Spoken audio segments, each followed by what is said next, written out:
Rappelez-vous, l'an dernier, on était en 2008, et il s'est passé un événement inouï en Amérique latine. Le 11 septembre 2008, 35 ans, jour pour jour, après le coup d'État du général Pinochet au Chili, pour lequel est mort le président Salvador Allende, coup d'État organisé par les États-Unis et la CIA, 35 ans, jour pour jour, la Bolivie expulse l'ambassadeur américain. Elle expulse l'ambassadeur américain parce qu'on était alors en tentative de déstabilisation de la Bolivie et que l'ambassadeur avait des contacts tout à fait amicaux avec l'opposition bolivienne qui tentait de renverser Evo Morales. Et puis, quasiment au même moment, le Venezuela, par solidarité avec la Bolivie, expulse à son tour l'ambassadeur américain.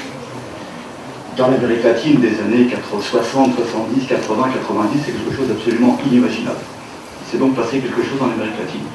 Et au même moment est passé complètement inaperçu, parce que ça on en a parlé, parce que Chavez, vous l'avez compris, c'est une mauvaise histoire, mais est passé un événement totalement inaperçu, c'est que le président d'un petit pays d'Amérique centrale, qui s'appelle Manuel Zelaya, a refusé en solidarité avec le Venezuela et la Bolivie de recevoir les lettres de créance du nouvel ambassadeur américain. Évidemment, vous avez eu le résultat, le premier qui a payé par sa faute, c'est le président Manuel Zelaya, qui a été renversé le 28 juin 2009 par un coup d'État au Honduras. Je ne vais pas m'étendre sur ce coup d'État, puisque nous avons la chance d'avoir la représentante du Honduras à Paris, sous les prétextes fallacieux, il a révélé la Constitution, et malgré la condamnation de la communauté internationale, malgré la condamnation de l'Organisation des États américains, au terme de nombreuses tergiversations, auront lieu le 29 novembre prochain à Honduras, des élections illégitimes qui verront, en tout cas si l'on en croit ce que l'on voit aujourd'hui, l'arrivée d'un ami de Karzai au Honduras, avec l'appui affirmé des États-Unis qui ont déjà dit qu'ils reconnaîtraient le résultat des élections. Ce n'est pas la première fois que ça se produit dans la région, puisque rappelez-vous que le 11 avril 2002, une tentative de coup d'État a été tentée au Venezuela contre le président Hugo Chavez, appuyé à l'époque par le président George Bush, ce qui était dans le fond assez normal, assez classique. Et puis la tentative de déstabilisation d'Evo Morales dont je parlais à l'instant était également menée par l'administration de George Bush. Évidemment, ce qui est nouveau, ce qui est troublant et ce qui est décevant, c'est qu'aujourd'hui il y a au pouvoir aux États-Unis un président dans lequel, d'une certaine manière, beaucoup d'entre nous ont mis certains espoirs, le président Barack Obama. Pourquoi ce coup d'État au Honduras? D'une certaine manière, le commandant en chef de l'armée l'a dit dans une déclaration que je reconstitue, parce que là, pour être franc, je vais être bref parce que j'ai oublié mes notes chez moi. Donc je les ai reconstituées dans le train en venant. Mais en tout cas, le commandant en chef de l'armée hondurienne a dit, en gros, mais c'est l'esprit, l'armée hondurienne a mis un terme à la tentative expansionniste d'un chef d'État d'Amérique du Sud, sans nommer le président vénézuélien Hugo Chavez, mais tout le monde avait compris, qui aurait pu s'étendre, alors là on rentre dans le délire, jusqu'au cœur des États-Unis. C'est-à-dire que le danger aujourd'hui en Amérique latine, sur le continent américain, peut-être le danger mondial, c'est Hugo Chavez. Et effectivement, le président hondurien Manuel Zelaya, qui était président d'un des pays les plus pauvres d'Amérique latine, le Honduras, malheureusement pour lui, s'était tourné vers les États-Unis, s'était tourné vers le FMI, s'était tourné vers la Banque mondiale, n'avait obtenu aucun résultat, et finalement, le seul qui a répondu à son appel, ça a été le président du Venezuela, Hugo Chavez. Et le Honduras a rejoint ce qui était à l'époque l'alternative bolivarienne pour les peuples des Amériques, qui est maintenant l'Alliance bolivarienne pour les peuples des Amériques, qui est composée, vous le savez, j'imagine que si vous êtes là, c'est pas la peine que je vous refasse toute l'histoire, mais de Cuba, de la Bolivie, de l'Équateur, du Nicaragua, du Venezuela, du Honduras, donc, et puis de 3 petites îles anglophones. Alors Chavez, c'est le danger. C'est le danger continental. Je vais être bref, je vous l'ai dit, enfin j'ai promis, mais je tiens pas toujours mes promesses. Chavez, c'est quand même 3 élections présidentielles, 98, 2000, 2006, qu'il remporte. C'est un référendum révocatoire qu'il remporte en 2004 avec plus de 59% des voix, 1%. Ce sont 12 victoires électorales consécutives, c'est une défaite en 2007, ce qui tendrait à prouver qu'on est dans un pays démocratique, défaite acceptée. C'est le 15 février 2009, plus de 54% des citoyens vénézuéliens qui disent oui à un amendement de la Constitution qui permettra au président Hugo Chavez de se représenter au terme de son mandat en 2012.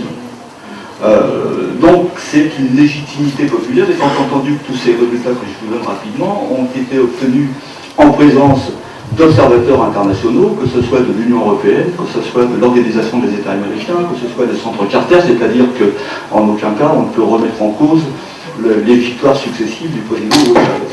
Qu'est-ce qui dérange chez Chavez? Très vite sa politique. Alors c'est déjà la première chose, c'est que dans ce pays pétrolier qu'est le Venezuela, il a renationalisé une entreprise PDVSA, entreprise nationale, mais qui était en voie de privatisation. Il a repris le contrôle de l'industrie pétrolière, ce qui était évidemment le cœur de l'économie vénézuélienne. Il a imposé aux multinationales de créer avec la compagnie nationale PDVSA des entreprises mixtes, dans lesquelles le gouvernement, l'État vénézuélien avait le contrôle de la situation, c'est-à-dire le contrôle sur ses ressources naturelles. Il a augmenté les impôts sur les bénéfices de 34 à 50%, ce n'est pas forcément scandaleux. Il a créé un nouvel impôt sur l'extraction du brut. Enfin bref, il a, dans un premier temps, empêché la privatisation de PDVSA, et dans un deuxième temps, mis l'argent récupéré grâce à ces impôts et grâce à cette reprise de contrôle au service d'un projet social.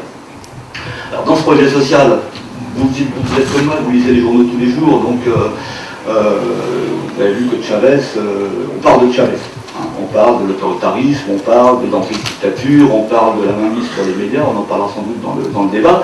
On parle jamais des résultats qui permettent d'expliquer ces victoires électorales, parce que c'est quand même une raison, les Vénézuéliens sont pas complètement abrutis, et s'ils votent quasiment à chaque fois pour ce que représente le président Chavez, c'est qu'il y a des raisons. Alors les raisons, elles sont claires, on peut les expliquer rapidement, vous ne voyez pas souvent.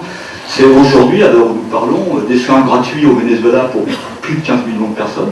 Dans un pays où précédemment, avant 1998, l'accès à la santé était réservé à ceux qui avaient les moyens de se la payer, tout simplement. Ce sont 6700 dispensaires populaires dans le pays, c'est des centres de diagnostic intégral. Je ne vous fais pas la liste, parce que là, pour le coup, il faudrait la journée. Mais en tout cas, des progrès considérables en matière de santé. C'est la mise en place d'un système qu'on appelle Mercal. Mercal, ce sont des marchés populaires avec des prix subventionnés à hauteur de 30%, avec 14 000 points de vente dans l'ensemble du Venezuela, et de sorte que la moitié de la population, environ 13 millions de personnes, peut s'alimenter dans des conditions évidemment tout à fait favorables pour une population qui, il faut le rappeler, en 1998 était plongée dans une misère, dans une pauvreté effrayante, puisqu'on avait environ 60% de pauvres au Venezuela. Et d'après la CEPAL, donc parce que je ne prends pas tous mes chiffres dans les statistiques du gouvernement vénézuélien, qui par définition, venant d'un gouvernement quel qu'il soit, peut paraître suspect, mais d'après la Commission économique pour l'Amérique latine, la CEPAL, le Venezuela dispose aujourd'hui du troisième taux le plus faible de malnutrition en Amérique latine. On est passé de 29% à 9,1%. Le salaire minimum au Venezuela est le plus haut d'Amérique latine, très loin avant celui de l'Argentine. Le salaire minimum au Venezuela, on est passé de 1998, 118 $, 2003, 154 $, 2005, 192 $, 2009, 286 $. L'analphabétisme a été quasiment éradiqué, le niveau de formation a augmenté, la santé, la consommation, et puis, alors là c'était tout à l'heure, donc ça ne va pas être possible, il y a évidemment, donc ça on en parlera après, ou peut-être qu'on en parlera après, c'est la politique internationale, c'est-à-dire la création de l'Alliance bolivarienne pour les peuples des Amériques. Première étape, ça a été l'alliance avec Cuba, dans laquelle le Venezuela a fourni à Cuba des prix inférieurs à des prix du marché en échange de médecins qui sont venus travailler dans les programmes sociaux vénézuéliens. Et puis ça a été l'extension de cet accord sur le pétrole avec les pays, de nombreux pays de la Caraïbe et de l'Amérique centrale, je crois qu'il y en a 14, qui étaient complètement étranglés par les prix fantastiques qu'a atteint le pétrole en particulier l'an dernier. Donc solidarité, et là-bas en fait repose sur 4 piliers, c'est solidarité, coopération, complémentarité et respect des souverainetés nationales. Et c'est cette politique, d'une certaine manière, qui dérange, c'est cette politique qui explique l'agressivité des États-Unis face au Venezuela, ou face aux pays membres de l'ALBA, puisqu'en fait le coup d'État en Honduras était un coup d'État contre l'ALBA, c'est-à-dire que les États-Unis, la droite réactionnaire d'Amérique latine, qui s'agit beaucoup en ce moment, a choisi ce qu'on pourrait appeler le maillon faible pour commencer à attaquer l'ALBA, pour l'affaiblir, parce qu'en fait l'ALBA montre j'allais vous sortir un autre monde est possible. Bon, ça a quelques années, mais en tout cas, d'autres modèles de développement sont possibles, d'autres modèles de coopération sont possibles, et évidemment, c'est une menace pour le modèle institué, De sorte que, en même temps que le coup d'État de Honduras, ça vient d'être évoqué, on voit se mettre en place une politique militaire des États-Unis, avec l'installation des bases en Colombie, avec y compris l'installation éventuelle de 2 bases au Panama, c'est-à-dire qu'on est dans une phase de tentative de reprise du contrôle du sous-continent latino-américain.